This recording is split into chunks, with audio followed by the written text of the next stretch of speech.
Hello, Hollywood Times viewers. Judy Shields here. Today, we are honored to welcome Grammy Award-winning singer-songwriter John McEuen. Hey, John, how you doing?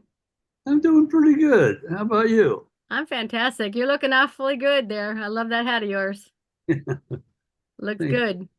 I just love all your background and all the stuff you have back there. I Oh, see well, good. guitars and all kinds of stuff. Special for Well, the Hollywood Times. yes, thank you. We are so I used honored. to live in Hollywood, You lived in the Hollywood Hills, right? 90067. Oh my gosh. So Yeah. how old were you then when you lived there? Well, it was only about 10 years ago I moved away, but I grew up in Hollywood. Did you? My first radio interview was in at KCBH, I think it was, up on top of the mountain. You see that radio tower on top of Lookout Mountain area? Yeah. That was the first radio interview I ever did. It was really exciting. 1967. Wow, Wow. that's pretty. Oh my goodness. 67. That was And a good year. that's when I met the newsman. You did? 67? Yeah, he came into my life. Nitty Gritty Dirt Band was just starting, which I'm a member of, was a Yeah. member of for 50 years. At the end of the 50th year, the bus stopped the 50-year tour, and I said, I'll see you guys later. Oh, And I had other records to make. And anyway, back in 67, I was also road managing the band because I was the only one old enough to rent a car. And I was 21. I could rent a car. how cool. And they couldn't. They were 18 and 19 and 17, and we were a young group. But that newsman showed up driving his motorcycle. Well, it wasn't a motorcycle, it was a scooter covered with newspapers. And he'd take him up to Sunset Boulevard and just go down the boulevard and stop at Liberty Records and various places. And then he'd work his way, get up to Ben Frank's. You know Ben Frank's? Wow. That's where That's some history. we all used to have breakfast there. You're sitting there in Ben Frank's, and there's a bunch of burnout guys from the alcohol record business days, and sitting next to a booth that has the hippies of the new generation, and they have all the hip stuff, and and uh, and others in between. And this crippled guy would come in. I'm not mimicking him, but it was like, would you like to buy a paper? He had cerebral palsy. Oh, Everybody bought a paper from him. Everybody said things to him. Everybody said, "Good to see you, Steve." His name was Steve, oh, and I bought a paper from him, and he had something from everybody in that restaurant that nobody had for each other, and wow. that was respect. And everybody respected him because I think he made good money. And he I did bet he it on his did. And he own. loved it probably. And that was a real impression on me. And I had to start this album with it and had to call it The Newsman in his honor. And I never met him since, but other people had. They remembered him. He used to go down to APA and the 9,000 building on Sunset. APA was there as well as some other agencies. He'd Wow. go right in and see the president of the agency or the record label. Wow. He had this access that all those people in the restaurant were trying to get. Oh, that's a Anyway, great story. That's that's I part of the reason I had to do this album. I've run into stories and people and things, and I would collect them. And I spent 12 years making this record, so it's wow. pretty. Not 12 years every day at all, but Right, right. Yeah. I'd let it go for a month, and then I go back and I got to revisit the such and such, and Anyway, I should let you talk. Go ahead and ask your question. No, I don't want to interrupt. There's some amazing things because I was so taken by the Newsman, a man of record.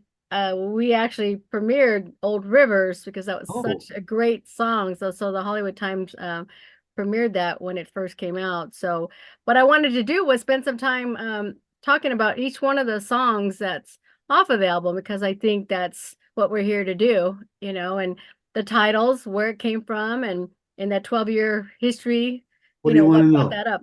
Well, you talked a little bit about the Newsman and the name of it, and that's of course one of the first songs, the Newsman. So was that one kind of just based of you meeting this person and the newsman bringing the news forward, your very first song on the record? Yes, it was.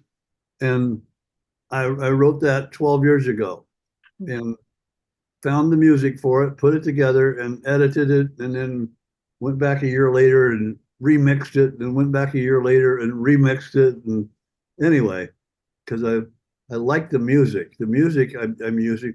What I've done here is to have these various pieces, and some of them I would find music for and insert it in and mix it, maybe chop it up, take this verse and run it down to here, whatever, but move it around. Or I'd write music for it. And I liked all aspects of it. Like, for instance, Killed at the Ford, the Okay. Henry Wadsworth Longfellow poem about that guy in the Civil War that got shot by some unknown person in the forest. A bullet came streaking out of the forest, and I heard a thud. Anyway, and he dies. They take him to his bed, and the news of his death goes to his wife in Massachusetts, who then also dies, faints, passes out, and is dead. Oh my That goodness. it's just, and that was an important thing to show the importance of how that stuff happened. And the music, I needed music, and I've been working on this documentary, and I was using the music from 1865, Vacant Chair. We shall meet and we shall miss him. There will be one vacant chair that we shall linger to caress him when we say our evening prayer. And I thought about vacant chair. I went to my recording. Oh, I chopped the chorus up. And I moved Jennifer Warren's part to the right after the guy. Jennifer Warren's is a longtime friend, and she Oh, had sung on this. And anyway, that came out beautiful, haunting, I think. And Bacon Chair was written in 1865, right around the Civil War. oh man. And the poem was written in 1868 by Henry Wadsworth Longfellow. And anyway, that's a cool one. One of the cooler ones that I like is the cremation of Sam McGee. Have you had a chance to listen? I've heard all of the songs. That's why I Oh, said I'm just so curious, where your titles and how you chose these because they're way long overdue. have you heard of the cremation of Sam McGee before? I hadn't heard of it, just of your song, and that's why I'm always curious to hear from you how you chose this for this Well, album. you just gave away the fact that you're a younger person, Yes. because if you were over 60, you would have heard of cremation of Sam McGee, possibly. It was written in 1907 by Robert Service. And Wow. I used to get my sister, my 3 year older than me sister, who passed away at 23 from lupus, unfortunately. But Sorry. I get her to read it to me when I was in fifth and sixth grade. Maureen, would you read the cremation of Sam McGee again? And she'd read it from the book and make it dramatic and all that. But I did this in honor of her, and it's been with me since I was in the fifth grade. And I just had to do it right. And this is one of my masterpiece recordings, I think. I hate to sound like, oh, I'm great or I'm not. What I do, Yeah. I have a lot of stuff that isn't this quality. How do I put it? How do you put it? Let's see. Oh well, I'll let people put it there. I think Cremation of Sam McGee is a haunting, wonderful piece that takes you away. Yes, these are amazing. Uh, what about Fly Trouble? Talk about Ha! that song. Well, a lot of people have had fly trouble, and Hank Williams Sr. in 1948 recorded the original Fly Trouble.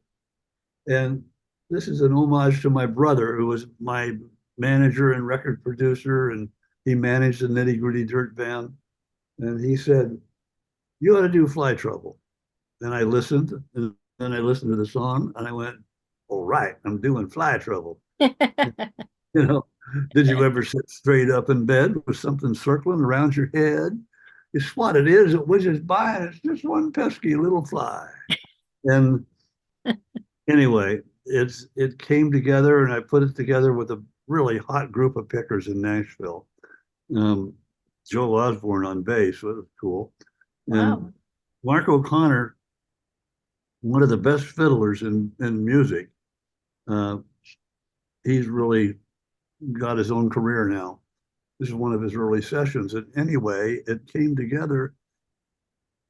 Buzz, buzz, buzz, busy little fly, and it's my best guitar solo. It's my best guitar solo and lap steel solo I've ever played on a recording. I think. Hmm.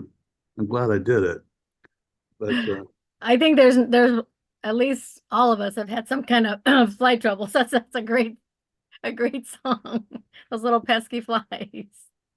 kids like that song. I Do the bet. do the buzz buzz song. Do the buzz that the one about the fly. Because nobody sings about flies. No, I have to say I haven't heard that before. That's pretty cool. How about the guitar of Pineapple John? Well, I was recording some things for John Carter Cash out at the Cash Cabin Studio. He's the son of June Carter and Johnny Cash, so he likes to say, "Yeah, I come from a musical family." Yeah. Yeah, I get it. Uh, We're in a studio. There's a picture of Maybelle Carter and her auto harp and oh Johnny my Cash gosh. guitar. You're surrounded by it. Anyway, I was recording on a project for him, a Johnny Cash project actually, and I was putting music to one of Johnny Cash's poems. Oh. And I did that. Dogs Are in the Woods, and that's on the Johnny Cash collection. And as I was doing that, he said, "I've got a couple stories here I'd like you to read and see if you want to do one of them." And he handed me well, one of them was Pineapple John. And I went, "I've got to do that. It's such a lighthearted, happy, kind of plays pickleball with his guitar." And I think it was about him, actually. I think that was him doing it. But anyway, and that was exciting to me because I went in the studio a week later. I practiced and rehearsed. I don't go in unprepared, but I went in and laid it down in one take, which is something I like to do as often as possible. Take the first take and get the first take. Get it right the first time, and to hell with the rest of them. Rest of Wow. them. Boy Acuff said, "Yes, sir, Mr. Acuff." Anyway, Pineapple John came out good with just one guitar. I overdubbed one other guitar, but just for a few little notes to be distracting. But do you like Pineapple John? I've liked them all. They're just to me, each one is unique. This is an album that everybody needs to purchase and put it on your playlist because it'll just introduce you to me like songwriting at its best, folk music, country. It's just I can't explain it either. It's just awesome. It's so good. Are you married? I'm not So, looking for Mr. Right. you want to be? Yes, No, I would love to be. you're saying all the right things. I would think I better not come out to LA. And anyway, thank you very much. But Yeah, you were out here not too long ago, I and I did knew I this wanted at to a meet you. pardon. I think you were out here in Hollywood not too long ago, a couple months ago, weren't you out here? I was going to be, but I had a heart attack instead. Oh, jeez. You knew you were coming out here to meet me and you had a heart attack. See? Yeah. See what you do to people? I had two heart attacks a couple months ago Oh, within minutes of each other, and my heart stopped for 30 seconds. I was dead. And oh, they that's hard to kickstarted hear. We're so they glad kick you're okay. they kickstarted me and it worked fine. And the hospital had a special, a 2-for-1 special, and it was worked out really well. For once. Anyway, So, I've been in rehab and I always wanted to go to rehab. I heard, all these rock stars, oh, so and so, he's gone into rehab again. And some rich guy with millions of dollars going into rehab.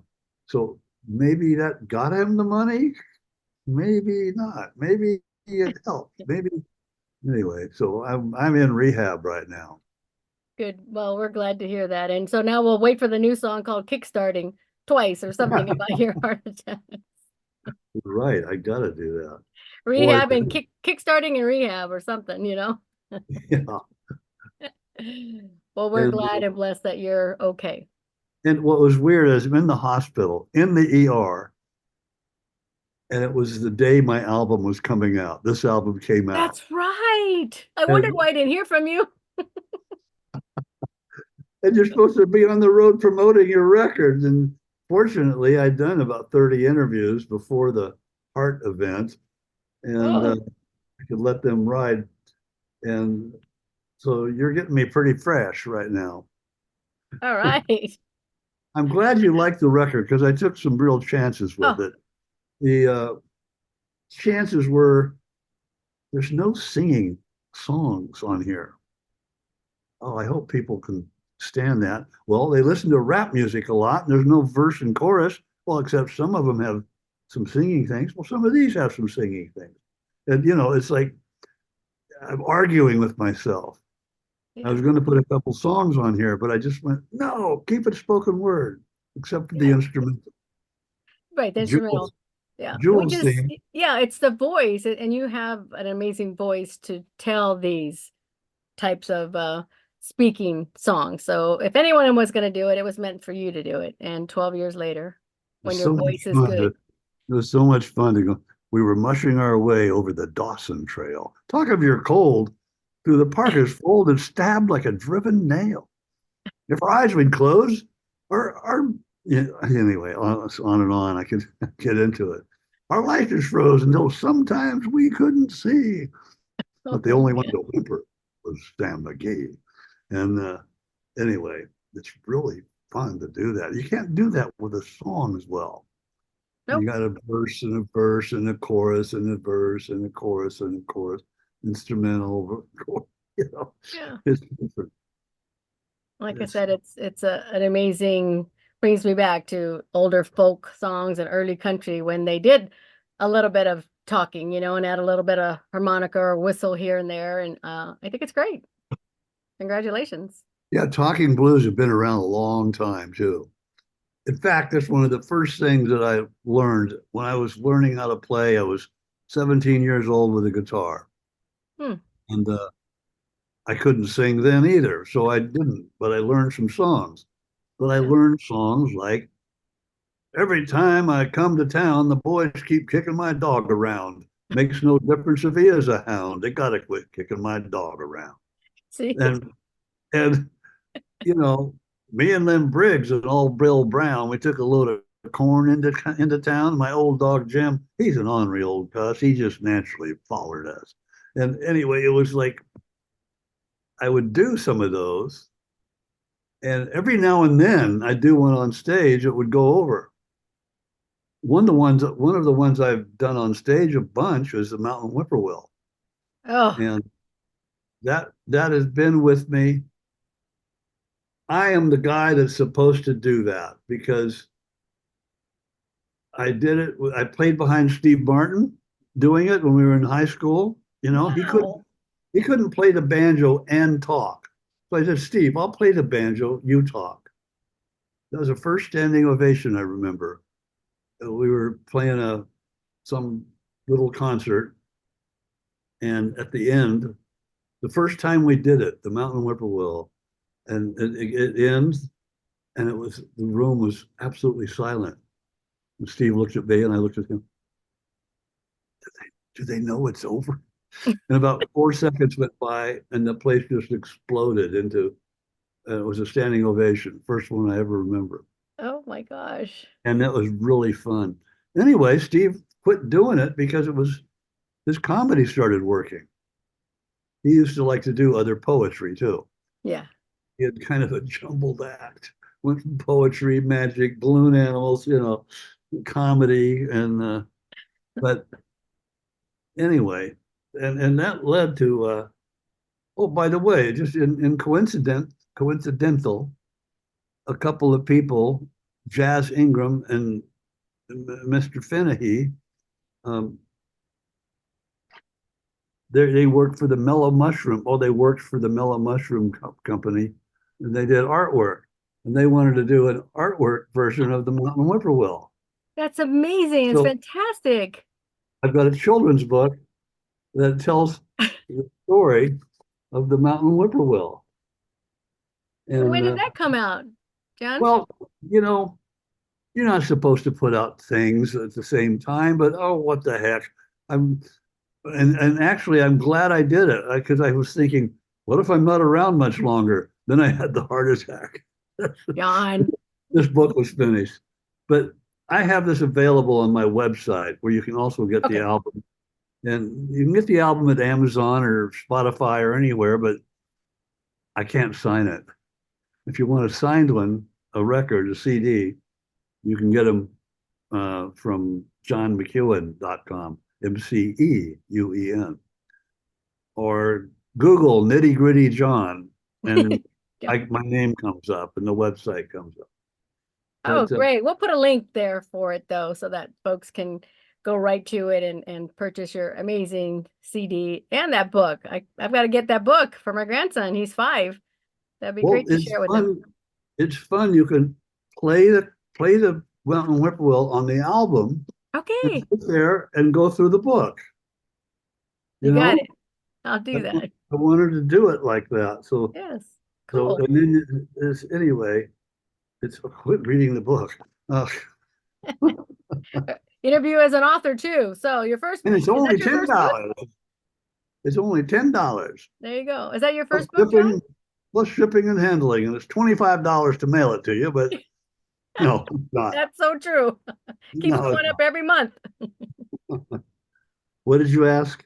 I said, when did you put that book together? Like, when did you, just this year? Or does that take 20 years? How I many years does started that one 8 years take? ago with a book. 7 or 8 years ago, my Okay. daughter said, "This guy, Buddy Fennehy, wants to do a version of illustrated book of the Mountain Whippoorwill." And Noelle, my favorite daughter, that's what I call her. She's my only daughter. Oh, And, she's your favorite. and so I got together with Buddy and we started talking about it. And he and Jazz Ingram, we passed sketches back and forth. And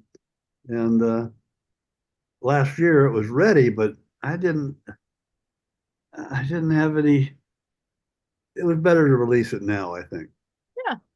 And it's kind of fun. And it's easier. You can't get this on Spotify. You have to actually buy it, and it's only $10. What's Yeah. funny? What's The funny? illustration is pretty amazing. I love doing kid stuff. I did a with Sesame Street characters. Well, it was Sesame Workshop. I did Oh Susanna with 50 goats and 20 kids and a cow. And your banjo. Yeah, I was sitting playing banjo, singing Oh Susanna with all of them dancing around and stuff. What was really funny is my wife and I were at a restaurant in LA, Katsuya, and we came out of the restaurant and this lady was standing there with her little boy, about 5 years old, and he's looking at me from around his mom going, ah. And he'd look at me from the other side and go, ah. And he'd cry when he saw me.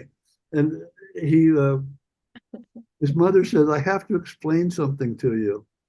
We've got the Sesame Street Oh Susanna with you doing it. And he thought you were a lot smaller. So he looked around again and I went, I come from Alabama. And Oh my anyway, gosh. I diverted from the album or the book, whatever. Anyway, Hey, we'll plug them both for you. um, so Jules' theme is an interesting, well, thing. I, Yeah. I produced the Crow for Steve Martin, his Oh, first music album, and we won a Grammy. I was glad of that. I put all Earl Scruggs and Vince Gill and Dolly Parton and a bunch of great pickers on it. And he wrote some of the best banjo music that's out there, new banjo tunes. And I booked an hour. I booked the studio. I had 2 hours left with nobody there. yeah. And I told the engineer, I says, I'm going to use that piano in the booth there.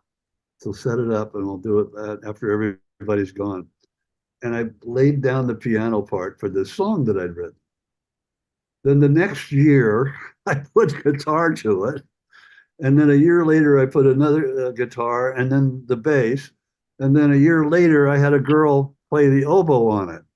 Oh, She was 5 o'clock. She was a student at Juilliard and going to try out as first chair oboe in some orchestra that year. And she was first chair to me. Anyway, so Jules' theme, which I thought Jules Verne is in a graveyard talking to somebody about his recently deceased young wife and how much in love they were and how she died so early. So that was my setup to write the song, you know. So it's not going to be happy. So it ended up being a sad, melodramatic kind of song. But I well, needed to put the instrumental on there in case you had your own story you wanted to tell. there you go. Can't always have happy songs, and we have to have sad songs because sad songs kind of are good for you. Yeah. And then you get to one that's like, I'll be glad when they run out of gas. Yeah, It's, that's a great title. friends, I got a problem. It's with my automobile. It smokes like a chimney, and the brake linings always squeal. And anyway, that's written by Hans Olsen, my friend in Phoenix. I'll be He's darned. he's a he's a great singer songwriter in the blues world. Hans Hans Olsen. Look him up, and it's really good. Anyway, I'll be glad when they run out of gas. Is like this country guy that is saying he's going to be glad when they run out of gas, except that everything he owns runs on gas. Yes. So true, so true. How about this song, Red Clay? Red Clay is the youngest poet to contribute something to this, or that I have found something. Thaddeus Bryant was 20 years old when he wrote Red Clay. Wow. And I thought, well, that's a perfect offset, a perfect dreamy thing about love and the red clay of Georgia and the soldiers and the it somehow worked, Oh, yeah. you know. It's a very sweet thing. Thaddeus, thank you. Thaddeus is a grandson of Felice and Boudleaux Bryant, the people that wrote Dream and Rocky Top and songs like that. Oh man, there's some history. Yeah, he's That's got his some family. writing credit in his background. And anyway, it worked out. It worked as a good bridge between Nui Baden. Yeah, that was Nick's. Red Clay comes after Nui Baden. Yeah, It's to lighten up a little bit. My yeah. God, Nui Baden. That was written by a guy that was at the battle in 1968, the Battle of Nui Baden, which is a mountain in Vietnam. And Hmm. the Americans and the North Vietnamese were fighting over this mountain just constantly back and forth. And he came back, fortunately, And his brother told me he couldn't talk about it for 15 years. 15 Whoa. years he couldn't talk about it. But then he started talking, and his brother said, let's write a song together. Let's write a poem. Let's write a. So they wrote Nui Ba Din, and Thomas Monroe sent it to me Hmm. 12 years ago. 12 years ago. Wow. Oh. And I read it and I went, man, that is really depressing. Oh, well, I'm not going to do that. But I'll put it away here. And then the next year I thought, I kind of like that depressing. So I went to find it and I couldn't remember where I put it, but it helped me clean up my mess of stuff. And then I found it. And then I recorded it and I put different music things to it. And the music that I found was with music that I made with Chris Caswell, great keyboard player, and synthesizers and stuff, and Wow. acoustic instrumentation that I played along with my lap slide and things. I think we've fairly well surrounded. You here's your rifle. You don't have to win. That when he said that, it was like, you don't have to win. If you want to make it to the monsoon, just keep your head low, and Hmm. you don't have to win. You know, it's like, boy, it's just such a tough thing those guys went through. I know, I can't even imagine. It's like, ugh, it's so sad. It scarred so many of those who did come back for life, you know? Oh yeah, and it's and I was afraid of this because it's not something you want to. Well, it's not something that you envision. That I can't wait to play this for a veteran, you know. But on the other hand, I went and tested it on a couple different veterans and said, "What do you think?" And one of them was just sitting there. He goes, "That really takes me back there." And now Mm. I'm glad I'm not there. I'm glad I lived through that. Glad to hear that. Yeah, you know, they were very positive towards it. So I thought, okay, this is important. I'll get it. I mean, it's not just that it was important to me, but it was seemingly important or could be important to other people. Yes. So Yes. I wanted to get it out there.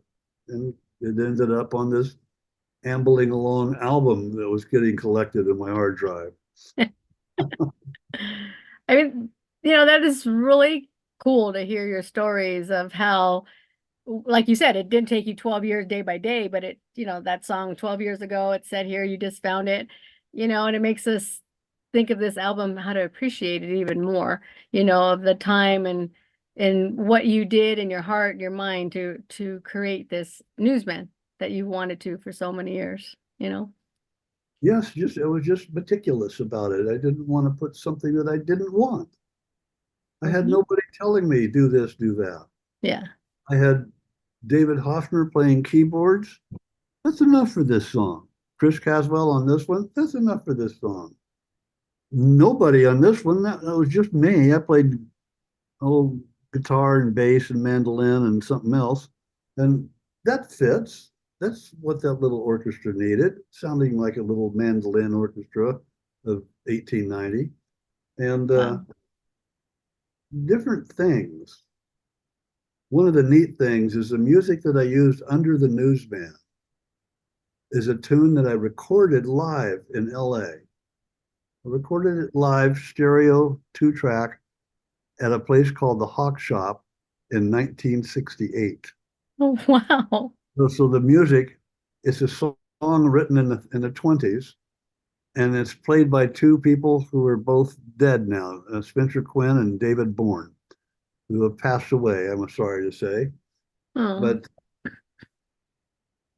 anyway, it was the music just fit right in there. I tried putting other things in there, and there's no, it's got to be this. yeah. And I went, well, who are you listening to anyway? So so How about Jules theme? That's the last one on it that yeah, we that's talked the about. instrumental. Yeah, And okay. this guy had given me the scenario of Jules Verne in a graveyard talking to his recently deceased young wife and talking about her. And do you know what the difference between a graveyard and a cemetery is? Actually, I don't, I guess. What is it? A graveyard is a yard that's around a church. A cemetery is not connected to any church. I'll be darned. It's sometimes you see a cemetery and it's just out there in the field, right? Yes. Driving by. That's a cemetery. That's not a graveyard. But when you get into Oh, a church and there's a yard with graves in it, that's their graveyard. wow. Hey, I learned something at 64 years old. At 64? Hmm. Oh my God. Yes. I'm getting up there. No, you don't look it. Thank you. You don't. I thought you were about 45. Oh, Anyway, now he's my buddy now. Yep, I was born in 1960. Good year. wow. My wife was born in 1959. 59. See? Yeah, I got a spring chicken. Yep. Good. That's good. Yeah, well, I'm glad you liked the album. I think I covered all the pieces, but Yeah, we did. We got them all done and stuff, and we will uh put the link out so they can for your website so they can order that CD, they get it autographed, and then we'll get the book. They get that. oh yeah, if you call, I mean, if you go to my website, John, my mom thought of my website name. Mom, what should I call my website? She goes, John McEuen. I went, okay. Dot I, com. I added .com and she goes, who's dot? Who's com? Love the mothers. So I have signed ones available there. Or Okay. you can go to the other places, Amazon and Spotify and stuff and buy a download. Yes. Those don't apply to me. I like to have the actual, I call it a CD, the CD jewel, because I still have a CD player in my car. Yep. Oh, that's good. And I love to put that in there and listen to it. It sounds amazing in the car. This has a nice booklet on the liner note booklet and stuff. You don't Talks get that. about it. You don't get that with the download version. No, I love my jewels. I call it CD jewels. I'm always asking, do you have CDs? Yeah, send me one because it's like I love my CDs. I don't Oh, want no good. download. Well, that's good. Well, we appreciate the time that you have This taken is to talk to the Hollywood Times. We will put this up on our YouTube channel, the Hollywood Times Official, so you can use it on your social media if you like. And oh yeah. God bless you. We're thankful that the Lord gave you, your heart beats back. No, I think I had to live because this album was coming out Yeah, and I had to tell people about it. exactly. And we are glad that we're able to spread the word because I'll it's be an going on the amazing. road again in August Okay. and have a few dates that are findable through my website or Facebook. Okay. And this is Scott. And anyway, So yeah, we can find you on social media. I'll look up your social media accounts as well, so we can let okay, people know great. that and find you. But we appreciate the time that you took to talk to us here at the Hollywood Times. Thank you, Judy. No problem. Uh, Yes. okay, I guess, gee, darn it. I hate being done. I think we had a great talk. Okay, good.